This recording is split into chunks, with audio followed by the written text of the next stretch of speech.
మాజీ ముఖ్యమంత్రి జగన్మోహన్ రెడ్డి పరామర్శల కార్యక్రమం మొదలైంది. ఈ పరామర్శల కార్యక్రమం ఒక పెద్ద ర్యాలీలాగా ప్రజల్లో వేల కొలది జనం వస్తూ ఉంటే, ఒక అరగంట, 30 నిమిషాల్లో వెళ్ళిపోవాల్సినటువంటి ప్రయాణం 6, 7 గంటల పాటు సాగుతుంది. మొన్న అంబటి రాంబాబుని పరామర్శించినప్పుడు, అంబటి రాంబాబు కుటుంబాన్ని పరామర్శించినప్పుడు, ఈరోజు జోగి రమేష్ కుటుంబాన్ని పరామర్శించినప్పుడు కూడా ఇదే పరిస్థితి ఉంది. దీనంతటికి మూలం ఏంటి? కారణం ఏమిటంటే, అధికార ప్రతిపక్షాలే కారణం. దీనివల్ల చాలా నష్టం జరగబోతుంది ప్రజలకి. ఎలాంటి నష్టం అంటే, అంబటి రాంబాబు ముఖ్యమంత్రి చంద్రబాబు నాయుడు గారిని ఏదో ఒక బూతు మాట్లాడారు. వెనక్కి తీసుకున్నారు. తప్పని చెప్పాడు. అప్పుడు అంబటి రాంబాబు ఇంటి మీద దాడి చేసినటువంటి ఈ తెలుగుదేశం పార్టీ కార్యకర్తలు కూడా పెద్ద తప్పు చేశారు. జోగి రమేష్ ఇంటి మీద కూడా దాడి చేశారు. ఈ 2 పెద్ద తప్పులు. అధికార పక్షంలో ఉన్నోళ్ళు చాలా బాధ్యతగా ఉండాల. గతంలో జగన్మోహన్ రెడ్డి అధికారంలో ఉన్నప్పుడు చేసిన అరాచకాలని వీళ్ళు కంటిన్యూ చేస్తే, ఈ ప్రభుత్వానికి, ఆ ప్రభుత్వానికి పెద్ద తేడా ఏముంది? Point number 1. పాయింట్ నంబర్ 2, ఇందులో దాడులకు పాల్పడినటువంటి ప్రధాన నాయకులు ఎమ్మెల్యే స్థాయి నాయకులు కావచ్చు, మండల స్థాయి నాయకులు కావచ్చు, డబ్బున్న నాయకులు కావచ్చు, వీళ్ళంతా బాగానే ఉంటారు. కానీ వాళ్ళని చూసి రెచ్చిపోయినటువంటి సామాన్య కార్యకర్తలు బలి పశువులుగా మారబోతున్నారు.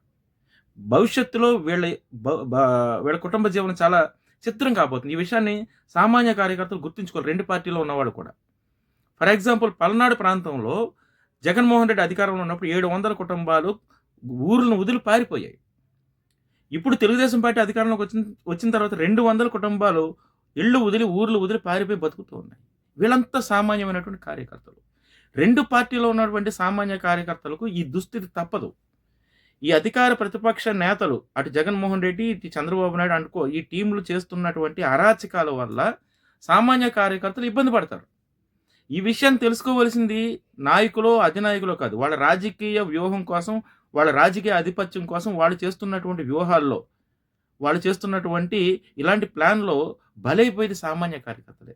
కాబట్టి సామాన్య కార్యకర్తలు ఇలాంటి విషయాలు వచ్చినప్పుడు దాడులకు పాల్పడకుండా దూరంగా ఉండండి. మీ కుటుంబాన్ని రక్షించుకోండి. ఓటు వేసేటప్పుడు మీకు నచ్చిన నాయకుడికి, మీకు నచ్చిన పార్టీకి వేసుకోండి, తప్పు కాదు.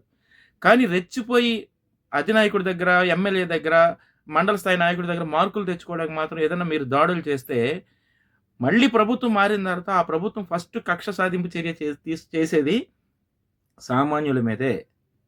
ఇప్పుడు అంబటి రాంబాబుని కానీ, జోగి రమేష్‌ని కానీ అరెస్ట్ చేయడానికి ఎన్ని రోజులు పట్టింది? తెలుగుదేశం పార్టీ అధికారంలోకి వచ్చాక చాలా రోజులు పట్టింది. కానీ సామాన్య కార్యకర్తలను ఎప్పుడో ఆ గ్రామంలో ఉన్నటువంటి అధికార పక్ష కార్యకర్తలు కొట్టి తరిమేశారు. రేపు రోజున ప్రభుత్వం మారినా, మారకపోయినా ఇదే జరుగుద్ది. సామాన్యులకే ఇబ్బంది. దీన్ని దృష్టిలో పెట్టుకొని సామాన్య కార్యకర్తలు ఇలాంటి అరాచకాల్లోకి వెళ్ళకుండా జాగ్రత్త పడాలనేది నా సూచన. అదేవిధంగా అధికార ప్రతిపక్ష అధినేతలు ఆల్రెడీ చంద్రబాబు నాయుడు గారు కార్యకర్తలకు ఒక సూచన చేశారు. జగన్మోహన్ రెడ్డి కూడా ఒక సూచన చేయాలి. ఇలాంటి దాడులకు, ప్రతి దాడులకు పాల్పడకుండా ఉండాల్సినటువంటి బాధ్యత, ప్రజాస్వామ్యాన్ని కాపాడాల్సినటువంటి బాధ్యత అధికార పక్షం, ప్రతిపక్షంలో ఉన్నటువంటి అధినాయకుల మీద ఉంది.